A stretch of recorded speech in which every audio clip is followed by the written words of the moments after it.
Imagine a river that flows through deserts and green fields, giving life to everything around it. This is the Nile River, the heart of ancient Egypt.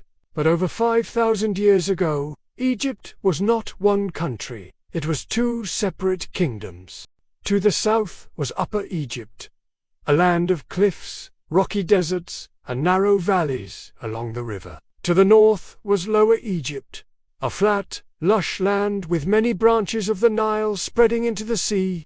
Each kingdom had its own king and people. They had different customs, gods, and ways of living. But a powerful leader named Narmer came from Upper Egypt with a bold plan to unite these two lands into one kingdom. Narmer fought battles and brought peace to the Nile Valley. To show he ruled both north and south, he wore a special double crown, white for Upper Egypt and red for Lower Egypt. He founded a new capital city near the Nile Delta called Memphis. This city became the heart of Egypt, where the pharaoh ruled with great power. Narmer was not just a king, he was the first pharaoh, a ruler believed to be chosen by the gods to protect and guide the people. His reign marked the beginning of ancient Egypt's long and fascinating history, filled with mighty kings, towering pyramids, and powerful gods. But how do we know this story today? Thousands of years later, archaeologists discovered a carved stone tablet called the Narmer palette. This ancient artifact shows Narmer wearing the double crown and scenes of his victory and power. It's like an old picture book telling the story of Egypt's first pharaoh. Early Egyptians also developed a writing system called hieroglyphs, which helped record events, names, and prayers. Experts study these writings on temple walls, tombs, and artifacts. Thanks to these amazing discoveries, we can travel back in time and learn about Narmer and the birth of one of history's greatest civilizations. After Narmer united Upper and Lower Egypt around 3100 BC, he became the first pharaoh, the living god on earth. But Egypt's story did not end with him. Over the next 400 years, a new era began, the early dynastic period, when the foundations of Egyptian civilization were built. The capital city was moved to Memphis, located strategically between Upper and Lower Egypt along the Nile River.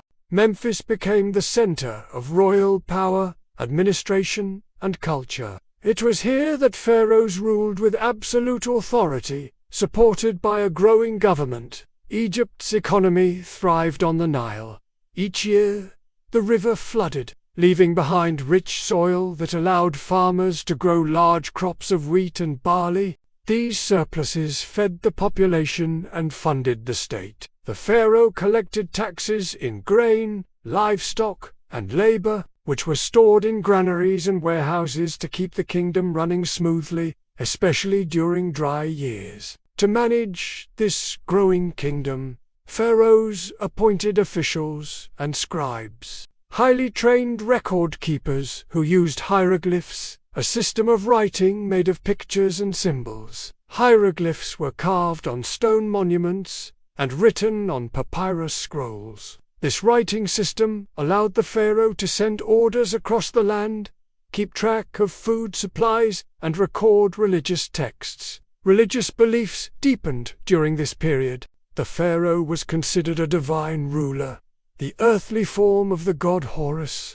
the falcon-headed god of kingship and the sky. Temples dedicated to gods such as Horus and Osiris, god of the afterlife, were built in cities like Hierakonpolis and Abydos. These temples were centers of worship and power. Kings were buried with great care in tombs at Abydos.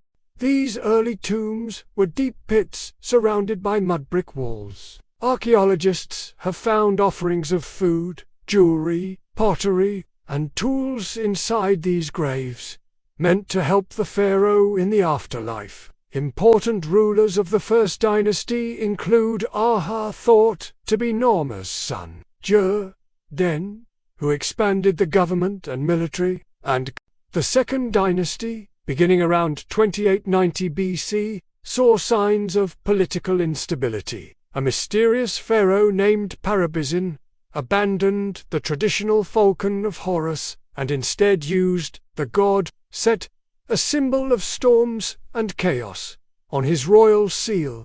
This change may reflect a division in Egypt, possibly a north-south split, but peace was restored by Pharaoh Khafre, whose name means the two powers appear. He united Egypt again and built impressive stone structures at Hierakonpolis, showing a move toward larger, more permanent architecture. Khafre's reign marked the end of the early dynastic period and paved the way for the great achievements of the Old Kingdom. During these centuries, Egyptian society became more organized. Governors ruled provinces, priests managed temples, craftsmen produced goods, and farmers worked fertile lands. Trade grew with neighboring regions, bringing in valuable resources like copper and cedar wood. Technological advances were made too. Copper tools improved farming and construction.